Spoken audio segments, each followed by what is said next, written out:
So Ayurveda is integrally related to many other dimensions. So ನಮ್ಮ complete well being ಆಗಿ ಆ ಒಂದು ಪ್ರೊಸೀಜರ್ಸ್ನ ಫಾಲೋ ಮಾಡಿದ್ರೆ ಉತ್ತಮ ಪ್ರಾಜನಿಯನ್ನು ಪಡಿಬಹುದು. ಹೌದು. Okay okay. ಸೊ ಇದ್ರದ್ದು ಜೊತೆಗೆ ಕೆಲವು ನಾವು ವಿಷಯಗಳನ್ನ, ಕೆಲವು ಇಂಪಾರ್ಟೆಂಟ್ ಫ್ಯಾಕ್ಟರ್ಸ್ ಆಗುತ್ತೆ. ಫಾರ್ ಎಕ್ಸಾಂಪಲ್, ಇವಾಗ ಹೆಣ್ಮಕ್ಳಲ್ಲಿ ಒಂಥರ ಹೈಜೀನ್ ಪ್ರಾಡಕ್ಟ್ಸ್ ಆಗಿ ಕೆಲವು ಕ್ರೀಮ್ಸನ್ನು ಉಪಯೋಗಿಸೋದಾಗಿರ್ಬೋದು, ಅಥವಾ ಲೂಬ್ರಿಕೆಂಟ್ಸ್ ಆಗಿ ಕೆಲವನ್ನ ಉಪಯೋಗಿಸೋದು, ಇದನ್ನೆಲ್ಲ ವೈದ್ಯರ ಗಮನ ಅಥವಾ ಅವರ ಸಲಹೆ ಮೇಲೆ ಅದನ್ನು ಉಪಯೋಗಿಸೋದು ಒಳ್ಳೆಯದು. ಕೆಲವು ಸಲ ಹಲವು ಬಾರಿ ಸ್ಪರ್ಮಿಸೈಡಲ್ ಆಗೋ ಕೆಲಸ ಮಾಡುತ್ತೆ, ಅಥವಾ ಅದರದ್ದು ವೀರ್ಯಾಣುನ ಒಂದು ರೀತಿಯಲ್ಲಿ ಹಾನಿ ಮಾಡೋ ಥರದ್ದಿರುತ್ತೆ. ಸೊ ಆದಷ್ಟು ಆ ಎನ್ವಿರಾನ್ಮೆಂಟ್ನ ಯಾವುದೇ ರೀತಿಯಲ್ಲಿ ಅದು ತುಂಬ ರೆಗ್ಯುಲರೈಸ್ ಆಗಿ ಅದು it should be very normal. So ಯಾವುದೇ ರೀತಿಯಲ್ಲಿ ಅದು ವ್ಯತ್ಯಾಸಗಳನ್ನು ಬರದೇ ಇರೋ ಥರ ಆ ಥರ ಪ್ರಾಡಕ್ಟ್ಸ್ನ ಉಪಯೋಗಿಸೋದು ಒಳ್ಳೆಯದು. ಅದೇ ರೀತಿಯಲ್ಲಿ ಇವಾಗ ಒಂದು ಗರ್ಭ ಸಂಸ್ಕಾರ ಅಂತ, ನಾವು ಗರ್ಭಾಧಾನ ಅಂತ ನಾವು ಏನು ಹೇಳ್ತೀವಿ, ಅದರ ಹಿನ್ನೆಲೆಯಲ್ಲಿ ಆಯುರ್ವೇದದಲ್ಲಿ ಇವಾಗ ಗರ್ಭಾಧಾನಕ್ಕೆ ಮುಂಚೆ ಕೆಲವು ಬಾರಿ ನಮಗೆ ಪಂಚಕರ್ಮ ಚಿಕಿತ್ಸೆಯನ್ನು ಕೊಟ್ಟು ಆಮೇಲೆ ಅದನ್ನು ಅವರು ಅಂದರೆ ಪ್ಲ್ಯಾನ್ ಮಾಡ್ಕೊಳ್ಳೋದು ತುಂಬ ಒಳ್ಳೆಯದು. ಒಂದು ಬ್ರಹ್ಮಚರ್ಯನ ಪಾಲನೆ ಮಾಡೋಕ್ಕೆ ಹೇಳ್ತೀವಿ 1 ತಿಂಗಳ ಮುಂಚೆ, ಗರ್ಭಧಾನಕ್ಕೆ ಮುಂಚೆ. ಹಾಗೆ ಈ ಪಂಚಕರ್ಮ ಚಿಕಿತ್ಸೆಯಲ್ಲಿ ಇವಾಗ ಪಂಚಮಹಾಭೂತ ಸಿದ್ಧಾಂತದ ಬಗ್ಗೆ ನಿಮ್ಗೆ ಗೊತ್ತಿರುತ್ತೆ. ಆಕಾಶ, ವಾಯು, ಅಗ್ನಿ, ಜಲ, ಪೃಥ್ವಿ, ಈ ಪಂಚಮಹಾಭೂತಗಳು ನಮ್ಮ ದೇಹದಲ್ಲೂ ಇದೆ. ಹಾಗೆ ನಮ್ಮ ಸುತ್ತಮುತ್ತಲೂ ಎಲ್ಲದರಲ್ಲೂ ಪ್ರಕೃತಿಯಲ್ಲಿ ಅದು ನಮಗೆ ಕಾಣಿಸ್ಕೊಳುತ್ತೆ. ಸೊ ಇದರದ್ದು ಒಂದು ಹೋಲಿಕೆಯ ಪ್ರಕಾರ ನಮ್ಮ ದೇಹದಲ್ಲಿ ಯಾವ್ದಾರದ್ದು ದೋಷದ ಒಂದು ತೊಂದರೆ ಇದ್ದಾಗ ಅದನ್ನ ಸರಿಪಡಿಸಕ್ಕೆ ನಾವು ಈ ಪಂಚಕರ್ಮ ಚಿಕಿತ್ಸೆಯನ್ನ ಸಹಾಯ ತಗೊಳ್ತೀವಿ.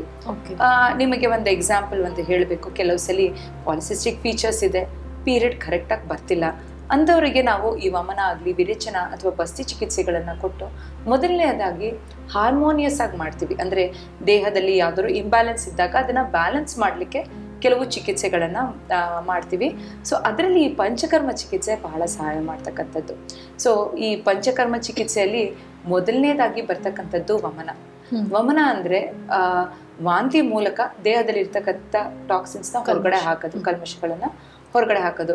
ಸೊ ವಾಂತಿ ಅಂದಿದ ತಕ್ಷಣ ಹಲವು ಬಾರಿ ಕೆಲವ್ರಿಗೆ ಭಯ ಆಗುತ್ತೆ, ಇದೇನು ಪ್ರತಿದಿನ ಇರುತ್ತಾ? ಆ ಥರದ್ದೆಲ್ಲ ಥೆರಪಿಟಿಕ್ ವಾಮಿಟಿಂಗ್. ಸೊ ಒಂದು ರೀತಿಯಲ್ಲಿ ದೇಹವನ್ನು ನಾವು we prepare it and then the treatment is given. ಎರಡನೇದು ಬರ್ತಕ್ಕಂಥದ್ದು ವಿರೇಚನ ಅಥವಾ ಲೂಸ್ ಮೋಷನ್ ಮೂಲಕ ದೇಹದಲ್ಲಿ ಇರ್ತಕ್ಕಂಥ ಟಾಕ್ಸಿನ್ಸ್ನ ಇವ್ಯಾಕ್ಯೂಟ್ ಮಾಡೋಕ್ಕೆ ಸಹಾಯ ಮಾಡುತ್ತೆ. ಮೂರನೇದು ಮತ್ತು ನಾಲ್ಕನೇದು ಬರ್ತಕ್ಕಂಥದ್ದು ಬಸ್ತಿಗಳು. ಈ ಬಸ್ತಿಗಳು ಅಂದರೆ ಗುದಮಾರ್ಗದಿಂದ ಕೆಲವು ಕಷಾಯಗಳನ್ನು ಕೊಡ್ತೀವಿ. ರೂಟ್ಸ್ ಆಫ್ ಅಡ್ಮಿನಿಸ್ಟ್ರೇಷನ್ ಅಂತ ಹೇಳ್ತೀವಿ. ಹೇಗೆ ನಾವು ಬಾಯಿನಿಂದ ಔಷಧಿಗಳನ್ನು ತಗೊಳ್ತೀವೋ ಅಥವಾ ಅಪ್ಲಿಕೇಶನ್ ಮಾಡ್ತೀವೋ, ಅಥವಾ ಟಾಪಿಕಲ್ ಅಪ್ಲಿಕೇಶನ್ ಆಗ್ಬೋದು, ಮೂಗು ಕೆಲವು ಬರೀ ಔಷಧಿಗಳನ್ನು ಹಾಕೋದಿರುತ್ತೆ. ಸೊ ಅದೇ ರೀತಿ ಆಯುರ್ವೇದದಲ್ಲಿ ನಾವು ಗುದಮಾರ್ಗದಿಂದ ಕೆಲವು ಔಷಧಿಗಳನ್ನು ಕೊಡುವಂಥದ್ದು ಒಂದು ಚಿಕಿತ್ಸೆ ಇದೆ, ಅದು ಬಸ್ತಿ ಚಿಕಿತ್ಸೆ. ಹಲವಾರು ತೊಂದರೆಗಳಿಗೆ ಅದು ಸಹಾಯ ಮಾಡುತ್ತೆ, ಎಸ್ಪೆಷಲಿ ಇನ್ಫರ್ಟಿಲಿಟಿಗೆ ರಿಲೇಟೆಡ್ ಇರೋದು. ಇವಾಗ AMH ಲೆವೆಲ್ಸಲ್ಲಿ ಕಾಂಪ್ರಮೈಸ್ ಆಗಿರೋದು, ಅಥವಾ ಅವ್ರಲ್ಲಿ ಟೆಸ್ಟೋಸ್ಟಿರಾನ್ ಲೆವೆಲ್ಸ್ ತುಂಬ ಜಾಸ್ತಿ ಇರ್ತಕ್ಕಂಥದ್ದಾಗಲಿ, ಅಥವಾ ಒಂದು ರೀತಿಲಿ ಪೀರಿಯಡ್ಸ್ದು ತೊಂದರೆ, ಬ್ಲೀಡಿಂಗ್ ಹೆಚ್ಚಾಗಿರೋದು. ಸೊ ಇವೆಲ್ಲ ಹಲವಾರು ಫೈಬ್ರಾಯ್ಡ್ ಪ್ರಾಬ್ಲಮ್ಸ್ಗೆ, ಇದಕ್ಕೆಲ್ಲದಕ್ಕೂ ಕೂಡ ನಾವು ಈ ಬಸ್ತಿ ಚಿಕಿತ್ಸೆಯನ್ನು ಕೊಡ್ತೀವಿ. ಉತ್ತಮವಾಗಿರ್ತಕ್ಕಂಥ ಚಿಕಿತ್ಸೆ ಇದು ಆ ಒಂದು ತೊಂದರೆಯನ್ನು ಕಡಿಮೆ ಮಾಡುತ್ತೆ, ಹಾಗೆ ಗರ್ಭಧಾನಕ್ಕೆ ಸಹಾಯ ಮಾಡ್ತಕ್ಕಂಥದ್ದು. ಅದ್ರ ಜೊತೆಗೆ ಇದರಲ್ಲಿ ಇನ್ನೊಂದು ವೇರಿಯಂಟ್ ಬರ್ತಕ್ಕಂಥದ್ದು ಉತ್ತರ ಬಸ್ತಿ. ಸಿಂಹಬಸ್ತಿ ಬರುತ್ತೆ, ಉತ್ತರ ಬಸ್ತಿ ಅಂದರೆ ಹೆಣ್ಮಕ್ಳಲ್ಲಿ ಎಸ್ಪೆಷಲಿ ಇದನ್ನು ನಾವು ಯೂಟ್ರಸ್ಗೆ ಕೊಡ್ತುವಂಥ ಒಂದು ಔಷಧಿ ಆಗಿರುತ್ತೆ. ಇದು ಫೆಲೋಪಿಯನ್ ಟ್ಯೂಬ್ ಬ್ಲಾಕ್ಸ್ ಆಗಲಿ, ಫರ್ಟಿಲಿಟಿನ ಎನ್ಹ್ಯಾನ್ಸ್ ಮಾಡಲಿಕ್ಕಾಗಲಿ, ಒಳ್ಳೆ ಕ್ವಾಲಿಟಿ ಎಗ್ಸ್ ಬರೋಕ್ಕಾಗಲಿ ಈ ಚಿಕಿತ್ಸೆಯನ್ನು ಕೊಡ್ತಕ್ಕಂಥದ್ದಿರುತ್ತೆ. 5ನೇದು ಬರ್ತಕ್ಕಂಥದ್ದು ನಸ್ಯ ಅಂದರೆ ಮೂಗಿಗೆ ಔಷಧಿ ಹಾಕುವಂಥದ್ದು. ಸೊ ನಾಸಾಹಿ ಶಿರೋಸೋದ್ವಾರಂ ಅಂದರೆ ನಮ್ಮ ಮೂಗೆ ಮೆದುಳಿಗೆ ಒಂದು ಕನೆಕ್ಷನ್ ಇರ್ತಕ್ಕಂಥದ್ದು. ಸೊ ಆಲ್ ದ ವೇರಿಯೇಷನ್ಸ್ ನಮ್ಮಲ್ಲಿ ಕೆಲವು ಇಂಬ್ಯಾಲೆನ್ಸಸ್ ಆಗೋದು ಎಲ್ಲ ಇನ್ಫ್ಲುಯೆನ್ಸ್ ಆಗೋದು ಬ್ರೈನಿಂದ. ಸೊ ಅದರದ್ದು ಒಂದು to see that it is functioning well normalise ಮಾಡಲಿಕ್ಕೆ ಈ ನಸ್ಯ ಚಿಕಿತ್ಸೆಯನ್ನು ಸಹಾಯ ಮಾಡುತ್ತೆ. ಹಾಗೆ ಸ್ಟ್ರೆಸ್ ಲೆವೆಲ್ಸ್ನ ಕಮ್ಮಿ ಮಾಡೋಕ್ಕೆ. So for most of the problems ಇದು ನಸ್ಯ ಚಿಕಿತ್ಸೆ ಕೂಡ ತಗೊಳ್ತೀವಿ. ಸೊ ಈ 5 ಟ್ರೀಟ್ಮೆಂಟ್ಗಳು ಕೂಡ ನಾವು ಕೆಲವು ಬಾರಿ ಎಲ್ಲರೂ ಕೊಡಬೇಕಾಗತ್ತೆ. ಕೆಲವರಿಗೆ ಬರೀ ಒಂದು ಮಾತ್ರ ಚಿಕಿತ್ಸೆ ಸಾಕಾಗತ್ತೆ, ಕೆಲವರಿಗೆ ಚಿಕಿತ್ಸೆ ಯಾವುದು ಬೇಕಾಗಿರಲ್ಲ, ಬರೀ ಔಷಧಿಗಳು ಮಾತ್ರ ಅಥವಾ ರಾಸಾಯನಿಕ ಚಿಕಿತ್ಸೆ ಮಾತ್ರ, ರಸಾಯನಗಳನ್ನು ಮಾತ್ರ ಕೊಟ್ಟು ಚಿಕಿತ್ಸೆ ಮಾಡ್ತಕ್ಕಂಥದ್ದಿರುತ್ತೆ. ಸೊ ವಾಜೀಕರಣ ಚಿಕಿತ್ಸೆ ಕೆಲವ್ರಿಗೆ ಬೇಕಾಗತ್ತೆ.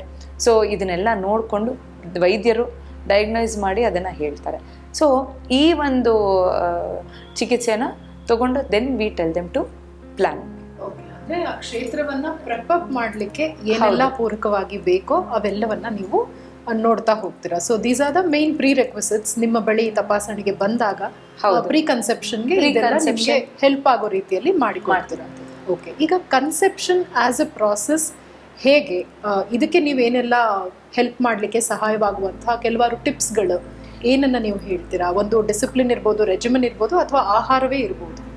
ಸೊ ಇದನ್ನ ಮಾಡಬೇಕಾದ ಗರ್ಭ ಸಂಸ್ಕಾರ ಅಥವಾ ಗರ್ಭಧಾನಕ್ಕೆ there are 3 main important things ಅವರು ಮನಸ್ಸಲ್ಲಿ ಇಟ್ಕೊಳ್ಬೇಕಾಗಿರೋದು.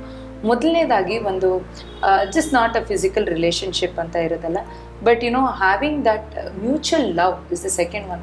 Mentally they are very having that bond, ಲವ್ದು ಅಥವಾ ಇಂಟಿಮಸಿ ಇರೋದು. ಒಂದು ರೀತಿಲಿ ಯಾವಾಗಲೂ ಕೋಪ ತಾಪಾಲಿಡೋದು ಅಥವಾ ಯಾವಾಗಲೂ ಒಂದು ಪಾರ್ಟ್ನರ್ ಇನ್ನೊಂದು ಪಾರ್ಟ್ನರ್ ಒಂಥರ ಭಯ ಇರೋದು. ಸೊ ಆಲ್ ದೀಸ್ ಒಂಥರ ಅದು not very balanced relation. So ಒಂದು ಮಗು ಬರೀ ಹೆಲ್ತಿಯಾಗಿರಬೇಕು, ಆ ಪ್ರಾಜನಿ ಹೆಲ್ತಿಯಾಗಿರಬೇಕು ಅಂದರೆ ಕಪಲಿನ ಒಂದು ಮನಸ್ತಾಪ ಕೂಡ it plays a very important role. So they have to have that mutual love, respect, bond ಇರಬೇಕಾಗತ್ತೆ ಕಪಲಲ್ಲಿ. So that is the second one. The third important one is, with all of this, having a good socially feeling very uplifted. So support system ಆಗಿರ್ಬೋದು, family ಆಗಿರ್ಬೋದು. So ಆ ಒಂದು ಡಿಸಿಪ್ಲಿನ್ನು maintain ಮಾಡೋದು important ಆಗುತ್ತೆ. ಜೊತೆಗೆ with all when there is a problem with in any of this or you want to enhance whatever you know, ಅವಾಗ ವೈದ್ಯರು ಸಲಹೆ ಮೇಲೆ ನಾವು ಎಲ್ಲ ಥರದ್ದು ಅಡ್ವೈಸನ್ನು ಕೊಡ್ತೀವಿ. But these are the main requisites ಅಂತ ಹೇಳ್ಬೋದು. ಓಕೆ. ಸೊ ಇವೆಲ್ಲವನ್ನ ಇಟ್ಕೊಂಡು ನಂತರ ಅವರು ಕನ್ಸೆಪ್ಷನ್ಗೆ ಪ್ಲಾನ್ ಮಾಡಿದ್ರೆ ಡೆಫಿನೆಟ್ಲಿ ಅವರ ಒಂದು ಕಂಪ್ಲೀಟ್ ವೆಲ್ ಬೀಯಿಂಗ್ ನ ನೋಡ್ಕೊಂಡು ಕೂಡ ಹೆಲ್ಪ್ ಮಾಡ್ಲಿಕ್ಕೆ ಈಸಿ ಆಗುತ್ತೆ, ಗೈಡ್ ಮಾಡ್ಲಿಕ್ಕೆ ಈಸಿ ಆಗುತ್ತೆ.